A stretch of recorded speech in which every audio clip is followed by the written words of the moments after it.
신명기 30장 1절부터 마지막 절까지입니다. 오늘 이 신명기 30장 말씀을 전체를 한마디로 이야기를 한다면 내 하나님 여호와께서 하시리라 해요. 문단이 1절로 10절이 첫 번째 문단이고 11절로 14절, 15절로 20절 이렇게 나눠지는데요. 이 1절로 10절을 보면 이 신명기 30장 1절로 10절을 소위 사람들이 신학자들이 역사 철학의 비밀이다 뭐 이렇게 표현을 해요. 거창한 표현이죠. 근데 역사 철학의 비밀 그게 뭐냐 하면은 1절과 2절에 조건이 나오고요. 마무리 10절도 조건이 나와요. 그러니까 1절 2절을 보면 돌아오라 돌아와 그렇게 말을 하죠. 특히 2절에 내 하나님 여호와께로 돌아와 내가 오늘 내게 명령한 것을 온전히 따르라. 그리고 마음을 다하고 뜻을 다하여 말씀을 청종하면 돌아오라 온전히 따르라 청종하면 이 조건문이죠. 그러니까 열심히 하라 하는 거죠. 그리고 10절을 보면 9절 10절을 보면 거기서도 말씀을 청종하여 명령과 규례를 지키고 마음과 뜻을 다하여 하나님께 돌아오면 거기도 돌아오면 그러죠. 그러면 복을 주시리라. 이렇게 조건을 앞에와 뒤에 이렇게 포위를 하듯 이거를 우리가 수미 상관 구조라고 하잖아요. 그런 조건을 이야기를 하는데 6절을 보면 내 하나님 여호와께서 내 마음과 내 자손의 마음에 할례를 베푸사 돌아오라 해놓고 앞뒤에 여기에 하나님께서 내 마음과 내 자손의 마음에 하나님께서 할례를 베푸사 그래요. 할례를 베푼다 하는 것은 마음을 바꾸신다 하는 거죠. 할례를 베푸사 너로 마음을 다하며 뜻을 다하여 하나님 여호와를 사랑하게 하사. 조금 이상하죠. 너로 생명을 얻게 하실 것이며 이 6절은 한마디로 말하면 무조건적인 은혜로 그들의 마음을 고쳐주시겠다 그런 이야기예요. 그러면 내가 마음을 바꾸고 돌아와 말씀을 청종하는 것이 먼저인가요? 아니면 하나님이 내 마음에 할례를 베풀어서 나로 하여금 마음이 바뀌어 하나님을 사랑하고 생명을 얻게 하는 것이 먼저인가요? 이게 6절이 먼저다 그 말이에요. 그러니까 이게 지금 이제 역사 철학의 비밀이다라고 학자들이 말하는 바로 그건데 이것을 이제 혹시 오해하면 어떤 오해를 하느냐면요. 이렇게 오해를 해요. 그게 여러분도 혹시 아실지 모르겠는데 워치만리 또는 위트니스리 또는 뭐 형제단 뭐 그 외에도 여러 그 유파들이 교파들이 있죠. 구원파 같은 데도 유사한 그런 가르침이고 그리고 또 신학적으로는 초칼빈주의라고 그래요. 초자가 칼빈주의가 아니라 초칼빈주의. 그러니까 초라는 말은 뭐 극단적 그런 의미를 갖는 거죠. 그러니까 칼빈주의가 장로교의 뿌리잖아요. 근데 장로교가 말하는 거고 비슷해 보이는데 장로교가 말하는 것이 하나님의 은혜예요. 은혜와 주권. 그런데 비슷한데 뭔가 조금 틀린데 하는 부분이 있어요. 극단적 칼빈주의죠. 초칼빈주의. 이 워치만리 위트니스리나 또는 초칼빈주의나 구원파나 이런 쪽의 주장이 뭐냐면 이런 거예요. 하나님이 다 하신다. 여러분 하나님이 우리나라 말이 참 재미있어요. 하나님이 다 하신다와 하나님이 다 하신다와 틀려요. 하나님이 다 하시는 것이 맞습니다. 맞지만 하나님이 다 하신다 여기에는 어떤 이야기가 뉘앙스가 들어가 있느냐면 저들의 주장이 사람은 아무것도 할 수 없다예요. 아무것도 할 필요도 없다. 그러니까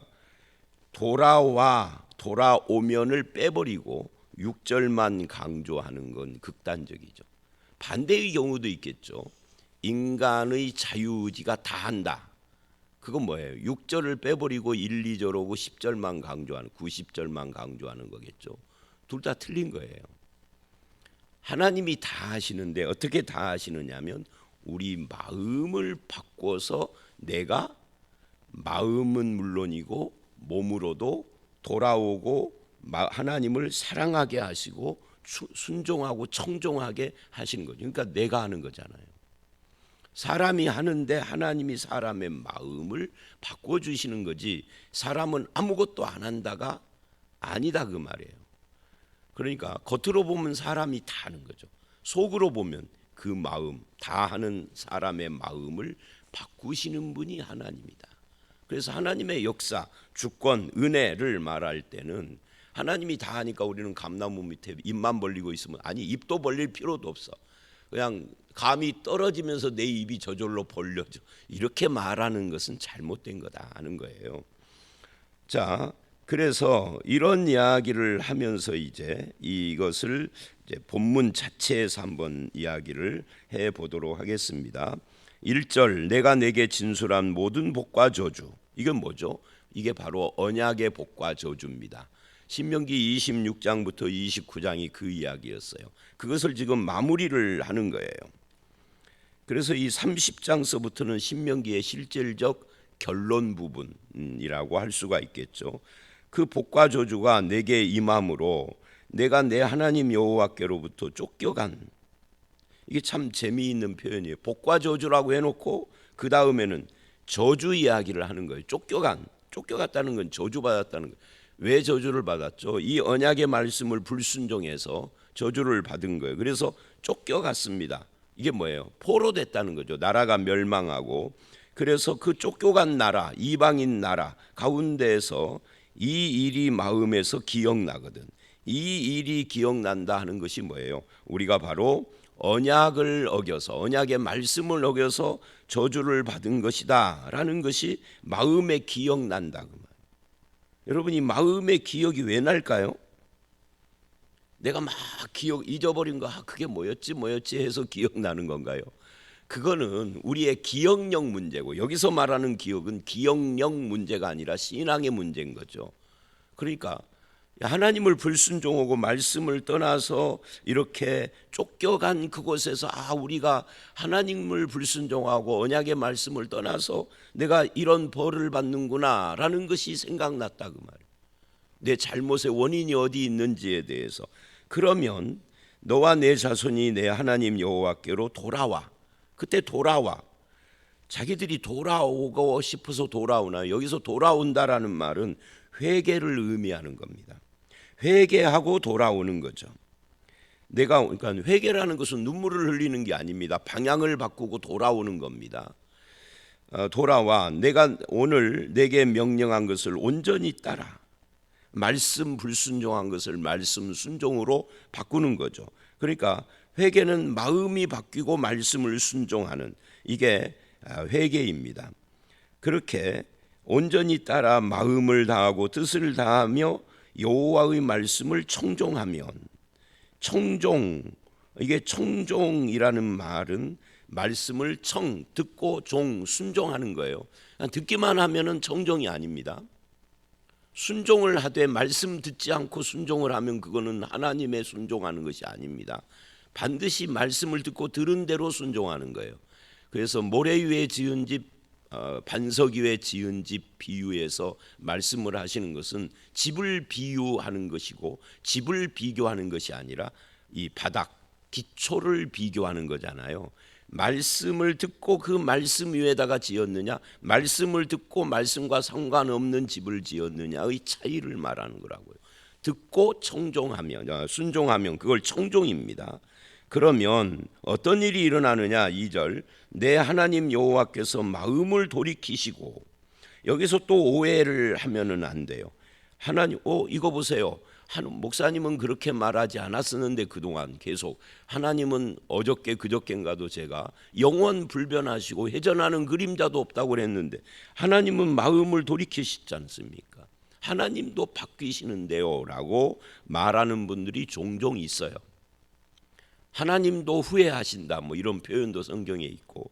근데 여러분 이게 교리, 내가 알고 있는 교리 신학하고 다르고 성경 다른 본문하고 다른 성경이 나오면 항상 앞뒤 문맥으로도 이해가 안 되면은 원어를 봐야 하는데 우리가 원어 볼 실력은 없기는 하죠.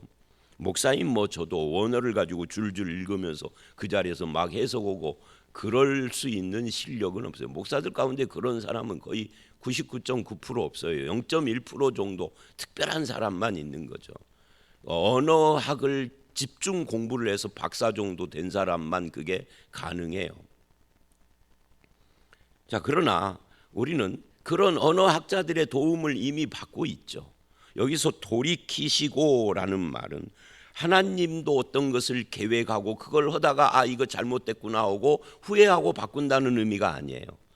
이게 낙함이라는 단어인데 이 단어는 여러분이 잘 아는 성경 어디에 또 나오느냐면 뭐 여러 군데 나오지만 우리가 잘 아는 요나서에 보면은 하나님께서 돌이켜서 니느웨를 심판하지 않았다는 말씀에 이 단어가 나옵니다. 근데 이 낙함이라는 말은 돌이켰다 후회했다가 아니라 위로받았다예요. 위로받으시고 이 말입니다. 평안을 얻으셨다 그런 이야기입니다. 왜요? 하나님의 뜻대로 됐기 때문에. 니느웨를 멸망시키는 것이 하나님의 뜻인가요? 구원하는 것이 하나님의 뜻인가요? 멸망시키는 것이라면 요나를 보낼 필요가 없었겠죠. 아니 도망가는 놈 내버려 두지 뭘 도망가는 놈을 잡아다가 또 보낼 리가 없는 거죠. 얘네들이 회개하기를 원해서 요나를 보낸 거예요. 그런데 드디어 회개를 해요. 요나는 무성의하게 전했지만. 그러자 하나님이 낙함, 돌이켰다라고 한글이 표현을 했으나 마음이 위로를 받아 편안해졌다. 하나님의 뜻대로 이루어졌다. 여기서도 마찬가지예요. 이스라엘을 불순종해서 적국으로 포로로 보냈지만 그게 하나님의 본 마음이 아니에요. 제발 좀 제대로 살아라 하는데 이들이 드디어 포로된 곳에서 회개하고 돌아와 마음이 변하여 하나님을 청종하기 시작하면은 그때서야 하나님이 마음이 평안하고 위로를 받아 하나님의 뜻대로 되어진 거죠. 그러면 긍휼히 여기시사 포로에서 돌아오게 하시겠다. 이때 돌아오는 것은 몸이 돌아오는 거죠. 회개의 돌아옴이 몸이 돌아오는 걸로 열매를 맺는 거예요. 그러면 돌아오게 하실 뿐만 아니라 내 하나님 여호와께서 흩으신 그 모든 백성 중에서 이방인이죠. 너를 모으시리니. 누가 하는 겁니까? 내가 하는 것이 아니라 하나님이 우리를 모으시는 거예요. 어떻게 모으시죠? 나는 안 가려고 그러는데 내 발이 저절로 띄어져서 움직이게 하시나요? 아니죠. 하나님의 역사는 항상 그런 식으로 나는 손을 안 들으려고 그러는데 하나님이 막 내 손을 올려서 찬성 이렇게 하는 것이 아니라 내 마음이 변해서 걸어가게 하시는 거죠. 돌아오게.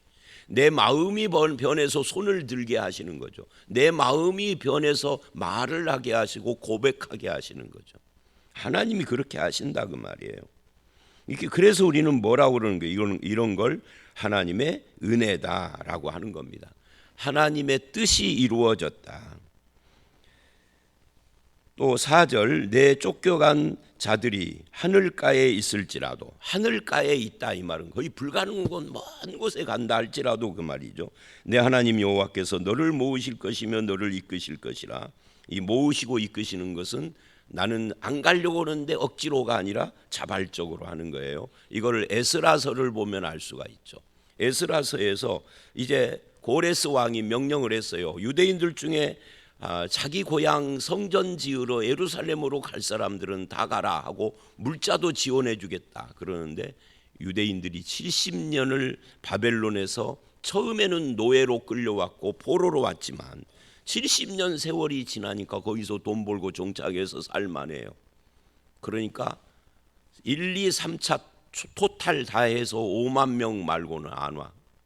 훨씬 더 많은 유대인들이 있는데 물론 그것도 하나님의 역사의 섭리 중에 있겠죠. 왜냐하면 안 오고 있었던 그 사람들 중에 나중에 예수님 태어날 때 동방박사 오는 거고 연관이 돼요.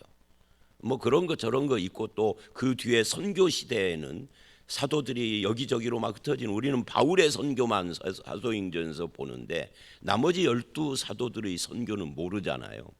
근데 역사의 기록이나 전설이나 이런 걸 보면은 그런 이란, 이라크, 심지어 인도 방향으로도 도마 같은 사람은 가고, 거기에 가면 어떻게 오겠어요? 바울처럼 맨 먼저 접촉 지점이 유대인들 회당이죠.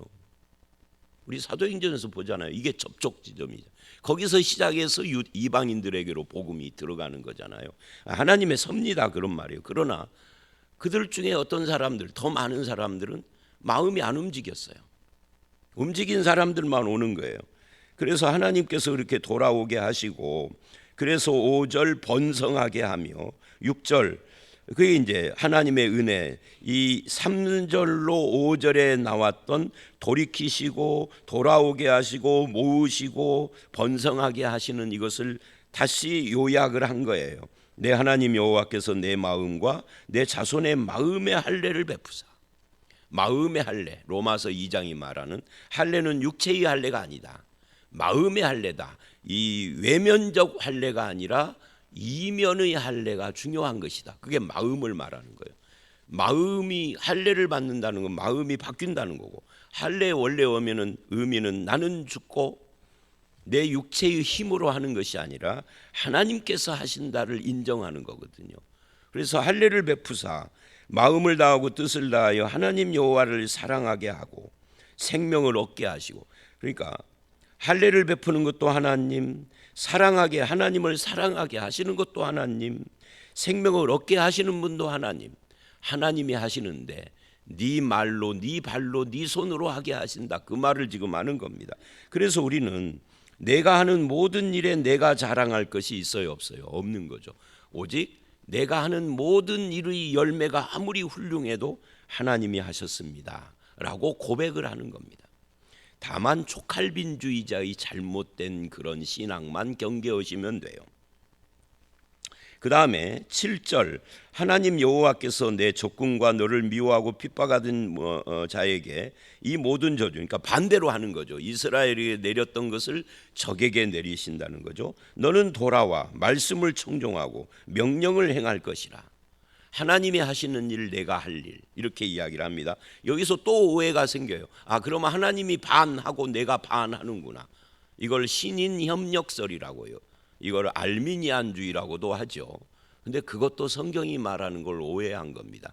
하나님 반 내가 반 협력하는 것이 아니라 하나님이 내 마음을 바꿔서 내가 하게 하는 것이죠. 내가 다 하는 거예요. 다만 내 마음을 바꾸시는 건 하나님이 다 하는 거고, 내 행하는 것은 내가 다 하는 것이죠. 반반씩 나눠서 하는 것이 아닙니다.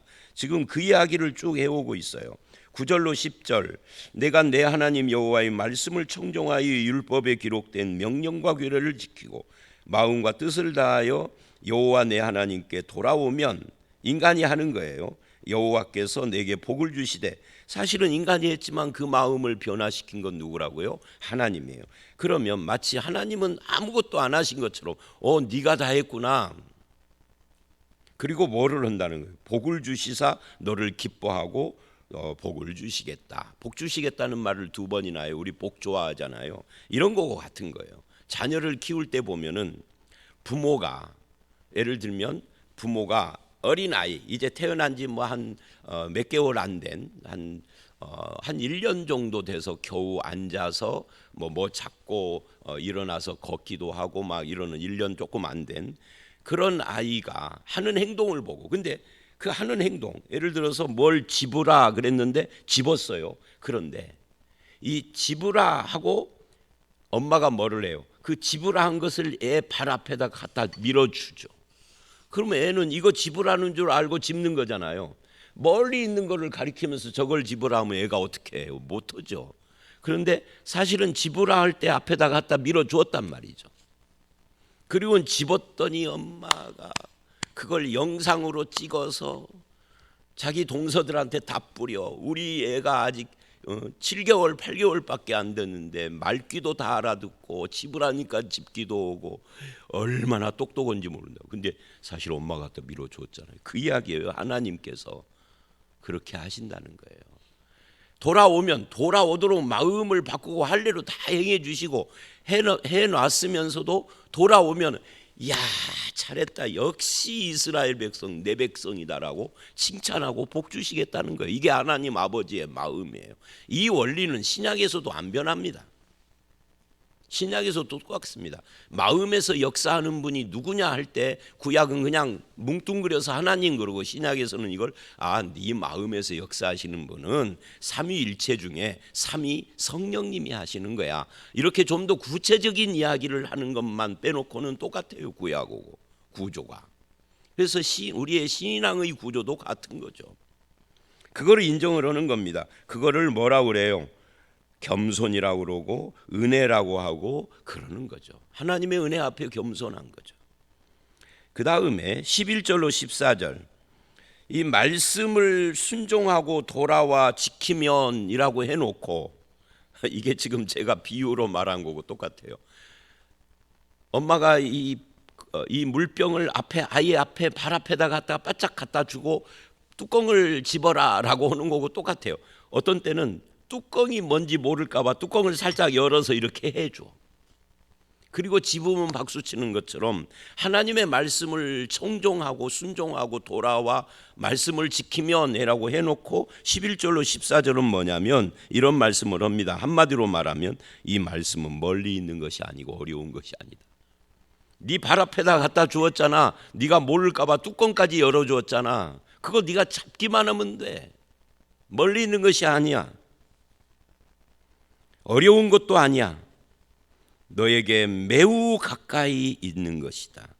네 입과 내 마음의 말씀을 행해야 한다. 그러니 뭐예요? 한마디로 말하면 말씀이 어렵거나 멀리 있는 것이 아니니까 뭐 하라는 거예요? 핑계하지 말라는 거죠. 내가요 1년 동안 주일 예배 3번밖에 못 드린 이유는요 하고 핑계하지 말라는 거죠. 네 가까이에다 뒀는데, 어려운 것이 아닌데, 네 마음의 할례까지도 베풀었는데 핑계할 수가 없는 거죠. 이 11절로 14절을 바울이 로마서 10장 5절로 13절에서 그대로 인용을 합니다. 신약의 믿음도 똑같다는 이야기예요. 말씀 지키는 것이 너무 어려워요. 근데 하나님은 어려운 것이 아니야. 멀리 있는 것이 아니야. 난 모르겠어요. 네 가까이 있잖아. 모를까 봐 그림으로 그려줬잖아. 그림책. 그게 뭐예요? 그림책이 구약이에요. 그래서 구약을 그림 언어라고 그래요. 14절, 말씀이 내게 매우 가까이 있는 이 말씀 순종이 어려운 것은 시간이 없고 사정과 형편이 그러고 환경과 여건이 안 맞아서가 아니라 뭐 때문이라는 거예요? 마음이에요. 내 입에 있고 내 마음에 있은즉 이를 행할 수 있느니라. 마음의 문제다. 제가 이 이야기를 성경 공부 때 했는데 지난해 제가 목회자로 처음 갔을 때가 37인가 그래요. 그런데 가보니까 교인들이 내 또래 교인들도 좀 있지만 60대 교인들도 많았어요. 그 당시에.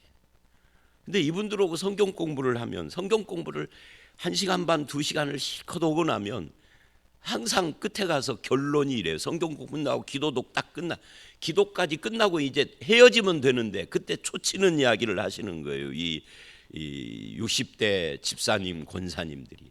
근데요, 목사님, 우리는 들을 때는 진짜 은혜를 받는데요, 끝나고 나면은 잊어버려요. 뭔 말인지 다 잊어버려요. 몰라요. 60 나이를 먹어서 다 잊어버린대. 제가 그래서 60대기를 그렇게 고대했잖아요. 60 먹어보니까 똑같더만. 달라지는 것이 없더만. 그래서 내가 하도 그런 말을 많이 해서 언젠가 한번 작심을 오고 성경 공부 시작을 하기 전에 그 말 막으려고 물어봤어요. 그때는 이렇게 의자에 서는 게 아니라 동그랗게 앉아서 있거든요. 바닥에서. 권사님한테, 권사님, 그 양반이 한 60 한 둘이나 지금 제가 나이 먹고 보니까 62은 진짜 젊은 나이더만. 그런데 62쯤 되는 권사님 서울에 있는 아드님 잘 있죠? 잘 있죠. 아드님 집 주소하고 아파트 이름하고 전화번호는 아세요? 알지요. 그래요. 근데 왜 성경은 모른다고 그래요? 내가 그랬죠. 관심의 문제다. 마음의 문제다. 그걸 설명을 했더니 그 다음부터는 잊어버려요, 몰라요, 듣고도 잊어버려요, 이 말을 안기 시작하더라고.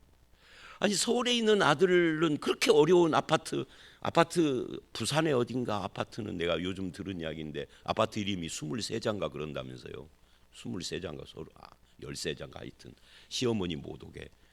근데 그거 다 외워. 왜? 아들이라 관심이 있어서. 말씀에 관심, 마음이 있은즉, 네 입에 있고 마음에 있은즉 어렵지 않다. 이거 행할 수 있다. 그리고 15절로 20절은 뭐예요? 15절로 20절도 한마디로 요약할 수 있어요. 그러니 오늘 네가 택하라. 너의 택함, 선택이 필요하다. 생명과 복됨을 택할 것인지 16절 말씀 순종의 결과이죠. 아니면 17, 18절 사망과 화를 택할 것인지, 이건 말씀 불순종을 택한 결과를 말하는 거예요. 그리고 19절 이렇게 또 말을 합니다. 15절하고 똑같은 이야기를 해요. 내가 오늘 하늘과 땅을 불러 너희에게 증거를 삼노라. 내가 생명과 사망과 복과 저주를 내 앞에 두었은즉 너와 내 자손이 살기 위하여 생명을 택하고 내 여호와 하나님을 여호와를 사랑하고 그 말씀을 청종하며 또 그를 의지하라. 그는 내 생명이요 장수시니. 그러니까 뭘 택할 것인지 네가 선택하라 해놓고는 결론이 뭐예요? 하나님이 그런데 너는 생명과 사망과 복과 저주 중에 생명을 택해야 할 거야. 이렇게 답을 내려주신 거예요. 답이 이거냐 저거냐 헷갈리지? 내가 답을 가르쳐 줄게. 생명을 택해라. 하나님을 사랑하고 청종하고 의지하는 길을 택해라. 그것이 복받는 길이다 라고 답까지 가르쳐 주셨어. 여러분, 오늘 말씀의 결론입니다. 하나님의 은혜는 내 마음을 변화시키는 겁니다. 그런데 하나님의 은혜는 내가 아무것도 안 해도 된다라고 말하지 않습니다. 마음이 변화된 사람은 말씀을 청종하며 생명과 복의 길을 택하시기를 바라고 있다가 그걸 택하면은 기뻐하시고 마음이 편안해지시는 그런 하나님이고, 혹시 그 길을 택하지 못할까 봐 말씀을 내 가까이 두시고 말씀을 어렵게 하시지 않고 심지어 답까지도 가르쳐 주시는 하나님입니다. 이제 우리는 하나님의 말씀을 청종하고 생명과 복의 길을 걸어가는 그런 믿음의 삶을 살아가시는 그것만 남아 있습니다. 저와 여러분이 그 길을 걸어가서 하나님의 마음이 평안하고 우리의 삶은 생명과 복을 누리는 그런 삶이 되시기를 주의 이름으로 축원합니다. 함께 기도하겠습니다.